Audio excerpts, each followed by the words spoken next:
जो लोग हमें भिखारी कहेगा, जो हमारे बापू को भिखारी कहेगा, जो हमारे भगत सिंह को भिखारी कहेगा, जो बिस्मिल को भिखारी कहेगा, जो अमानुल्लाह को भिखारी कहेगा, जो चंद्रशेखर आजाद को भिखारी कहेगा, जो सुभाष चंद्र बोस को भिखारी कहेगा, उसको आप पद्मश्री अवार्ड दें। ये लोगों को मैं बोल रहा हूं, इनको तड़ी पार कर देना चाहिए। अगर 1947 के बाद फ्रीडम जो हमें मिला, जो आज़ादी मिला, अगर वो भीख था तो क्या हमारे बापू भिखारी थे? क्या हमारे भगत सिंह भीख मांगते थे, भिखारी थे?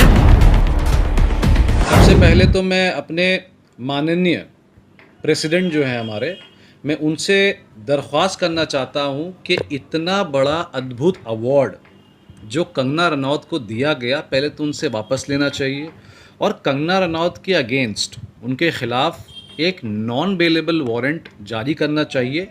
क्योंकि मुझे लगता है उन्होंने जो ये टिप्पणी दिया है कि 1947 में जो हमें आज़ादी मिली है वो भीख थी, वो आज़ादी नहीं थी, वो भीख थी। आप इसका तथ्य समझिए कि इतना खून, पसीना तो चलिए दूर की बात है, पसीना तो हम कहते हैं जब हम सुबह काम में निकलते, रात को घर आते, हम कहते हैं कि खून और पसीना, इतना खून जो बहा पूरे हिंदुस्तानियों का, और ख़ास करके एक जो हिंदुस्तान उस वक्त इतना बड़ा था जब बंटवारा नहीं हुआ था, अलग अलग राज्य से, अलग अलग कोने से लोगों ने जो अपना खून बहाया, शहीद हुए, आपने उनका मजाक उड़ाया है। और आपने कहा है कि असली आज़ादी हमारे को 2014 के बाद मिली, मतलब नरेंद्र मोदी आने के बाद मिला। तो देखिए ये भी कहीं ना कहीं स्पष्ट है कि नरेंद्र मोदी गवर्नमेंट के करीब आने के लिए आपको घटिया बनना पड़ेगा, आपको तुच्छ बनना पड़ेगा, आपको घटिया किस्म की बातें करनी पड़ेंगी। और ये सारी बातों का तत्व एग्जाम्पल कंगना रनौत है।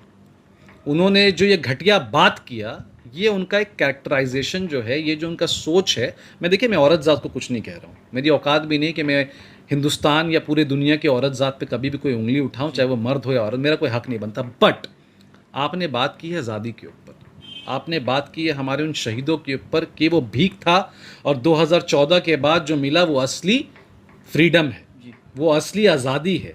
आप मुझे पहले मुजाहिद इस बात का जवाब दीजिए कि मैं जिन का ये नाम लूँगा, अभी शुरू करेंगे महात्मा गांधी, सुभाष चंद्र बोस, सरदार वल्लभ भाई पटेल, जवाहरलाल नेहरू, लाल बहादुर शास्त्री, भगत सिंह, दादा भाई नौरोजी, तांतिया तोप साहब, बिपिन चंद्र पाल, लाला लाजपत राय, बाल गंगाधर तिलक, अशफाकुल्ला खान, नाना साहेब, सुखदेव, कुंवर सिंह, विनायक दामोदर सावरकर, राजगोपालचार्य, राम प्रसाद बिस्मिल, चंद्रशेखर आज़ाद, रानी लक्ष्मीबाई, बेगम हज़रत महल, और उस वक्त के जो फ्रीडम मूवमेंट होते थे, वुमेन इंडियन फ्रीडम फाइटर्स, और कितने अलग अलग वो बने हुए थे, संगठन बना हुआ था जो सब एक साथ हमारे खूबसूरत मुल्क की आज़ादी के लिए लड़ रहा था। तो क्या वो भिखारी थे? अगर 1947 के बाद फ्रीडम जो हमें मिला, जो आज़ादी मिला, अगर वो भीख था तो क्या हमारे बापू भिखारी थे? क्या हमारे भगत सिंह भीख मांगते थे, भिखारी थे?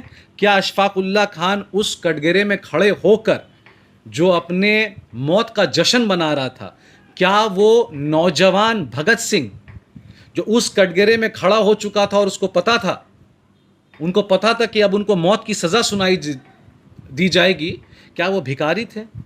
हमारे किसी भी शहीदों ने, हमारे किसी भी फ्रीडम फाइटरों ने भीख नहीं मांगा अंग्रेज़ों से। सवाल बार बार उठता है कि जब इन्होंने ये स्टेटमेंट दिया, वहाँ बैठी एंकर चुप थी और कोई टिप्पणी नहीं किया और लोग तालियां बजा रहे थे। देखिए, एक अलग सी मेंटालिटी थी, कैसे देखते हैं? देखिए गोदी मीडिया का आप कुछ नहीं कर सकते। 2-3 चैनल हाउस, मीडिया हाउस ऐसे हैं जो बिक चुके हैं, अपना आत्मसम्मान, अपना डिग्निटी, अपना प्रेस्टीज, अपना सोल, अपना रूह, अपना आत्मा सब बेच चुके हैं।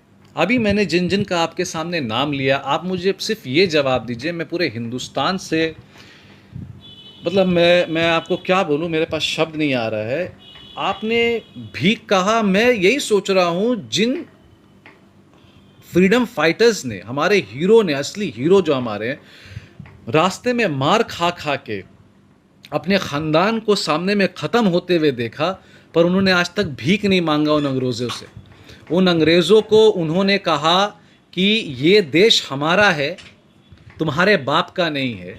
और जब ऐसे लोग ये कहते हैं कि तुम्हारे बाप का नहीं है, उस मौजूदा हालात पे जब अंग्रेज़ों की तूती बोल रही थी, उस वक्त मेरे भाई भगत सिंह ने, उस वक्त वो नहीं डरे, उस वक्त वो भीख नहीं मांग सके, कभी हाथ नहीं फैलाया, भूखे पेट लेट गए थे।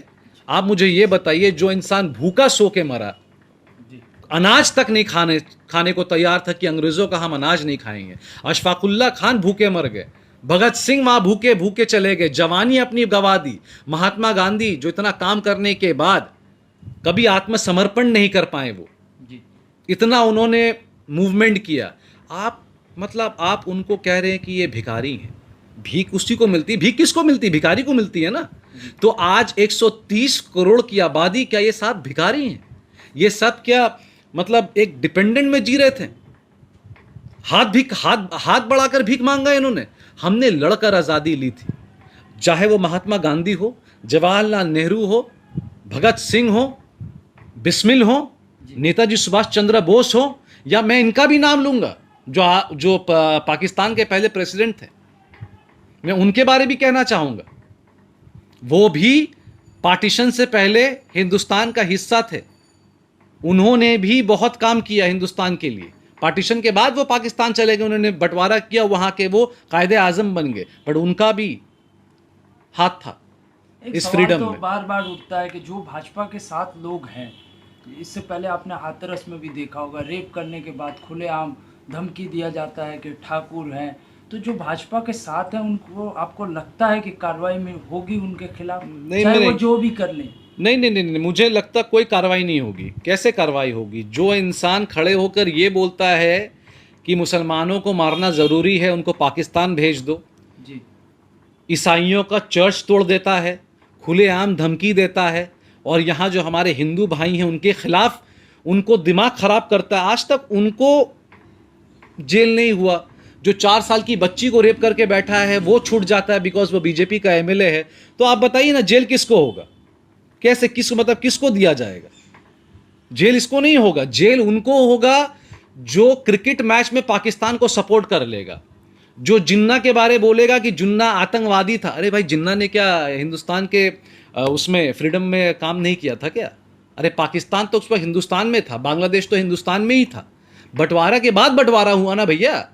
ये अभी जैसे मैं ये बोल रहा हूं ना जिन्ना के बारे में, हो सकता है मुझे अरेस्ट कर लिया जाएगा कि मैंने जिन्ना की तारीफ की। मैं जिन्ना की तारीफ क्यों नहीं करूंगा? और आज मुझे जिन्ना से कोई लेना देना नहीं है। मुझे 1947 के बाद से जिन्ना से कोई लेना देना नहीं है। अगर आप 1945 की बात करेंगे, 1940 की बात करेंगे, 30s की बात करेंगे, तो जिन्ना कौन थे? अगर जवाहरलाल नेहरू थे तो जिन्ना भी थे। महात्मा गांधी के साथ चलते थे, उनके साथ उन्होंने काम किया आज़ादी के लिए। आप मुझे अरेस्ट कर लीजिए इसके लिए आप। मगर हाँ, जो लोग हमें भिखारी कहेगा, जो हमारे बापू को भिखारी कहेगा, जो हमारे भगत सिंह को भिखारी कहेगा, जो बिस्मिल को भिखारी कहेगा, जो अमानुल्लाह को भिखारी कहेगा, जो चंद्रशेखर आज़ाद को भिखारी कहेगा, जो सुभाष चंद्र बोस को भिखारी कहेगा, उसको आप पद्मश्री अवार्ड देते हैं, उसको अवार्ड मिलता है और सबसे सम्मानित अवार्ड मिलता है। तो ये तो हमारी देश की अभी वो है, सिचुएशन है। आखिर इस तरह की मानसिकता जो सामने आ रही है लगातार, इसके पीछे का वजह आपको क्या लगता है? बीजेपी को लात मार के बाहर निकालिए हिंदुस्तान से। इनको आप बाहर निकाल दीजिए, मोदी जी को सत्ता से हटा दीजिए, सब कुछ मानसिकता ठीक हो जाएगा। ये जो सारी जो मेंटालिटी वो एक दिन में ठीक हो जाएगी। ये जो नफरत का जो बीज बोया गया है हिंदू मुसलमान के दिमाग में, वो चला जाएगा। लात मार के भगाइए सबको। ये कौन है? ये लोग कौन है? इनका ट्रैक रिकॉर्ड क्या है? इनका ट्रैक रिकॉर्ड आरएसएस से आता है। आरएसएस का एक बंदा तो हमारे बापू को मारा, कौन था वो? तो आरएसएस का था। आज उनको हम पूज रहे हैं। आज नथुराम गोडसे का हवन होता है, पूजा किया जाता है। तो ऐसे लोगों को क्या करना है? आज हमें कहा जाता तुम पाकिस्तानी हो। पाकिस्तान भैया, आप उनको मट्टी में गाड़ दीजिए पाकिस्तान को। कंगना रनावत तो देशभक्त का सर्टिफिकेट नहीं, देखिए ऐसे लोगों को मैं बोल रहा हूँ, इनको तड़ी पार कर देना चाहिए। और मैं हाईएस्ट जितने भी हमारे सुप्रीम जज हैं उनको इसमें एक्शन लेना चाहिए, क्योंकि आपने कोई शाहरुख सलमान को भिखारी नहीं कहा है, आपने महात्मा गांधी को भिखारी कह दिया है। आप एक सिंपल प्रोसेस है। मैं आपके व्यूअर्स चैनल के थ्रू मैं अपने सारे हिंदुस्तान के जनता से पूछना चाहता हूँ, भीख किसको मिलती है? जो भिखारी होता है। तो हमें 1947 में भीख मिली है? आप हमें भीख दिए हैं, खून बहा है, लाशों का ढेर लगा है। हाँ, मुसलमान को गन में बुलेट डाल के सुअर के चमड़ी का बनाया जाता था बुलेट, और हिंदू के लिए गाय का गोश्त का चमड़े से बुलेट बनाया जाता था कि तुम एक दूसरे को मारो। हमने इनसे लड़कर अपनी आज़ादी ली है, और आप हमें भीख कह रहे हैं? हमने भीख मांगा था उनसे, हमने उनको यहाँ से भगाया, हमने उनको यहाँ से तड़ी पार किया, अंग्रेज़ों को घुटने में ला के कहा कि अब तुम जाओ यहाँ से, ये हमारा है, ये तुम्हारे बाप का नहीं है मुल्क, ये हमारे बाप का मुल्क है, हमारे बाप दादाओं का मुल्क है, तुम्हारा नहीं है। आप फिर भी हमें भिखारी कह दिए। तो अब तो ये सुप्रीम कोर्ट देखेगा। और